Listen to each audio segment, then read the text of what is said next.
हमें मृत्यु से डर क्यों लगता है, समझना होगा। हमें मृत्यु से डर क्यों लगता है? मृत्यु की बात सुनते ही भय लगता है। इसलिए डर लगता है कि हमें जहां जाना है वहां परिचय नहीं किया, जो करना चाहिए वो किया नहीं, जो नहीं करना चाहिए वो किया, इसलिए डर लगता है। जो करना चाहिए वो कर लो, जहां जाना है वहां का परिचय जान लो, फिर एक मृत्यु का सारा संसार मृत्यु रूप रख के आ जाए और डर लगे तो हमें बताना। परीक्षित जी से पूछते हैं श्री शुकाचार्य, बेटा परीक्षित तुम्हें तक्षक से भय लग रहा है? बोले गुरुदेव यदि पूरा विश्व तक्षक रूप धारण करके आ जाए और डसे तो भी आपकी कृपा से अब भय नहीं। ये भय इसीलिए लगता है कि जहां हमें जाना है वहां परिचय नहीं, जो हमें करना था वो हमने किया नहीं, इसलिए डर लगता है। जैसे आप सरकारी आदमी हो और आपको विदेश भेजा जाए और जिस कार्य के लिए भेजा जाए, जिस कार्य के लिए आपको सुविधा दी जाए, पास दिया जाए, आप उस कार्य के लिए विदेश जाके और मनमानी आचरण करके समय नष्ट करें और जब आपको लौटने का समय होगा तो आपके होश उड़ जाएंगे कि मैं सरकार को क्या जवाब दूंगा। जिस कार्य के लिए आया वो तो कार्य किया नहीं, उसके विपरीत कार्य किया, तो आप डर जाएंगे और आपका डर कारण होगा आपका प्रमाद। ठीक बिल्कुल यही दशा हमारी है। हम सरकारी आदमी हैं, हमें मनुष्य शरीर और ये सुविधाएं दी गई भगवत प्राप्ति के लिए, और हम भगवत प्राप्ति ना करके विमुखता के कार्य करते, तो जब मरने की बात आती तो डर लगता है। अब क्या जवाब देंगे? जिस कार्य के लिए है वो कार्य किया नहीं, और जिनका वो कार्य पूर्ण हो जाता है तो मरने से सब जग डरा, मेरो मन आनंद, कब मरी हो कब भेटी हो पूरन परमानंद। वो हर समय आनंदित रहे। है थोड़ी कठिन समस्या, लेकिन आप तैयार हो जाइए।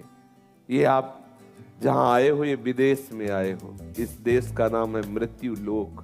आप जहां हो यहां मरने वाले लोक में हो। सबको मरना पड़ेगा, चाहे महात्मा हो चाहे दुरात्मा हो। लेकिन जो अपना कार्य पूरा कर लिया, जो करना चाहिए वो कर लिया, वो हंसते हंसते ऐसे मरेगा कि उसे पता भी नहीं चलेगा। जन्मत मरत दुसाह दुख होई, वो उसे व्यापेगा नहीं। और जिसने जो करना चाहिए वो नहीं किया, वो तड़प तड़प के मरेगा और अंततोगत्वा फिर इसी क्रम में फंसेगा।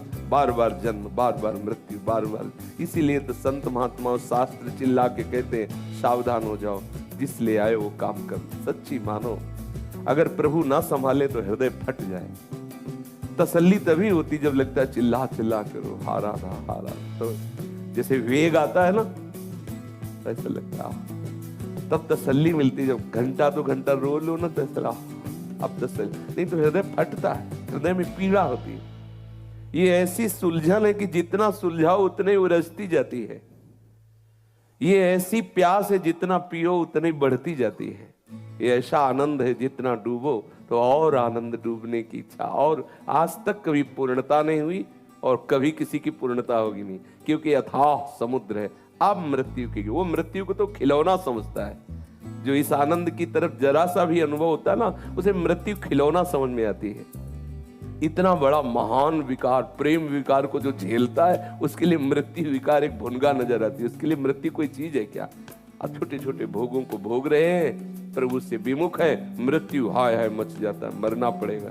अरे मरना क्या, सच्ची बात मानो। जैसे पुराना कपड़ा तुम्हें उतारने में कोई भय नहीं लगता, ऐसे ही भगवत प्रेमी महात्मा को शरीर त्यागने में कोई भय नहीं होता। हमारे पास अज्ञान की ऐसी जाली बिछी हुई है कि हम देख नहीं पा रहे हैं। मुझ सच्चिदानंद को कौन मार सकता है? नैनम छिन्नन्ति सहस्त्राणि नैनम दहाति पावका न चैनम क्लेदयन्त्यापो न शोष्यति मारुता। पर फंस गए, इस शरीर में राख करके फंस गए। और पता है छूटेगा, पता है सबका छूट रहा है, लेकिन कोई सावधान नहीं हो रहा, कोई बिरला सावधान। हाय हाय मच जानी चाहिए। जिस मकान में रह रहे वो तो छूटने वाला है, आगे का ठिकाना नहीं। बोलो क्या दशा है? अगर ठिकाना मिल जाए तो नाचने लगोगे। ऐसे महल में जाना है जहां अविनाशी चिदानंद, कहीं कोई भय नहीं, प्रिया प्यारी जू प्यारे जू के समीप रहना है। पर उधर परिचय नहीं। इस माया ने इतनी विस्मृति डाल दी है कि जो मेरे वास्तविक प्रभु हैं प्रिया प्रीतम, उनको भूलकर झूठे संबंधों को अपना मान रहे। झूठे संबंधी हमें त्यागना चाहते हैं, लेकिन हम ही उनको पकड़े हुए हैं, हमें कोई नहीं पकड़े हुए। ये जो कहा जाता है ना, अगर हम नहीं जाएंगे तो जी नहीं पाएंगे, अरे कैसी बात करते हो तुम। अगर मर जाओ ना फिर तुम्हें दिखाया जाए, वो बड़े आराम से हलवा पूड़ी खाएंगे। केवल तुम्हें भ्रम है कि वो तुम्हारे लिए जीते हैं, तुम उनके प्रयोग में आते हो इसलिए ऐसा है। जिस दिन प्रयोग में नहीं आओगे तो जीते जी तुम्हें उत्तर मिल जाएगा तुम्हें कौन प्यार करता है। सच्ची मानो ना, अभी आपको लकवा मार जाए और आप किसी काम के न रह जाएं और रोज उनको सोच तुम्हारी फेंकनी पड़े, फिर 1 वर्ष बाद उनकी भाषा सुन लेना, वो आपको बता देंगे आपको कितना प्यार करते हैं। जब आप कहोगे ना कि थोड़ा एक समोसा और चटनी खाने का मन थी, आप देखना कैसा उत्तर आएगा। थोड़ा 2 रोटी और दे दो, तुम्हें बार बार हकता है पड़े पड़े और बार बार मांगता है, और कितनी उपेक्षा। तब आपको लगे ये वही लोग हैं जो मेरे को प्यार करते थे। तब असली प्यारे की याद आएगी। इसीलिए भगवान से श्री कुंती जी कह रहे हैं कि मुझे विपत्ति दो जिससे मैं जान पाऊं कि तुम मुझसे प्यार करते हो। तो मृत्यु से भय इसीलिए लगता है कि जो हमें तैयारी करनी चाहिए वो हमने किया नहीं, और जो नहीं करना चाहिए वो किया। इसलिए सरकार से डर लगता है कि कैसे उनके सामने। किसी ने प्रश्न किया, कौन जानता है कि हमने क्या किया? किसी और की गवाही की जरूरत नहीं है, बेईमान मन तुम्हारा ही वहां सामने आ जाएगा। तुम्हारे में चिप लगी हुई है, सब भर रहा है, शुभ अशुभ कर्म के तुम साक्षी हो स्वयं, और वो सब लिखा जा रहा है तुम्हारे मन में ही। कहीं वहां दूसरे के, बहुत बड़ा ये सरकारी विभाग है, यहाँ दूसरे किसी कार्ड की जरूरत नहीं होती, किसी दूसरे गवाही की जरूरत नहीं, तुम स्वयं साक्षी हो। वहां सामने पहुंचते ही वो तुम्हारे मन की चिप को 1 मिनट में सब पूरा निर्णय दिखा दिया ही हो, वो मन ही तुम्हारा सब बता देगा सामने, और 1 सेकंड में निश्चय करके हटा दिया जाता है। वहां इतना बड़ा टाइम थोड़ी कि भाई गवाही दो, पेशी, तुम ही गवाही हो, तुम स्वयं साक्षी हो उसके, तो वहां थोड़ी कपट चलेगा। ये तो इस शरीर में हो इसलिए कपट।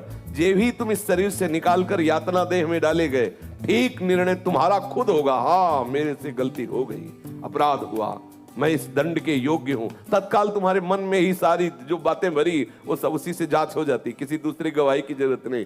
जैसे आप सोचते हो मैं एकांत में पापाचरण कर रहा हूं, कोई देख नहीं रहा, अरे पागल, तू ही गवाही है, तेरा मन ही रजिस्टर है, उसी में सब लिख दिया गया। सावधान, तू एकांत में भजन कर रहा है, सोच रहा है कोई जान तो नहीं रहा, हमारी पुकार कोई सुन तो नहीं रहा। तेरे अंदर बैठा हुआ परमात्मा सुन रहा है, तेरी मन में वो पुकार जो सत्य पुकार है वो भरी जा रही है, तेरे सब विकार डस्ट हो रहे, तो स्वयं मुक्त हो जाएगा। किसी प्रमाण की जरूरत नहीं, तो स्वयं परमानंद में मगन। बुरे आचरण करेगा स्वयं जलेगा, किसी प्रमाण की जरूरत नहीं, खुद तू निर्णय करेगा एक दिन कि मुझे मृत्यु मिल जाए।